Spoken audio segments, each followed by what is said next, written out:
భాగవతము అష్టమ స్కందము గజేంద్ర మోక్షము 89వ పద్యాన్ని మనం తెలుసుకుందాం. గజేంద్రుని రక్షించాక లోకాలకు తండ్రి అయిన విష్ణుమూర్తి చిరునవ్వుతో ఉన్నట్టి లక్ష్మీదేవితో ఇలా అన్నాడు.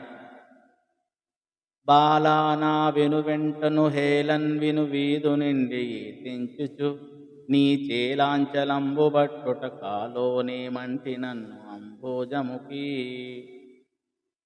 బాలానా వెనువెంటను హేళన్ విను వీధు నుండి తెంచుచు నీ చేలాంచలంబులు బట్టుట కాలోనే మంటి నన్ను అంబోజముఖి.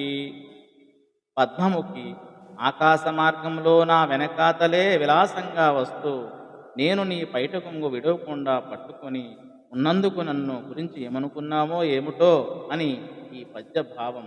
తదుపరి పద్యం మనం తెలుసుకుందాం. ఎరుగుదు తెరవా ఎప్పుడు మరువను సకలంబు నన్ను మరచిన ఎడలన్ మరతునని ఎరిగి మొరగక మరవక మొర ఇడిరి ఏని మరి అన్యములన్. ఓ వనిత, ఇది నీకు తెలుసు కదా. తెలిసి ఇతరులకు మొరపెట్టకుండా గుర్తుపెట్టుకుని నన్ను వేడుకున్న వారిని ఎవరినీ ఎప్పుడూ నేను విడువను.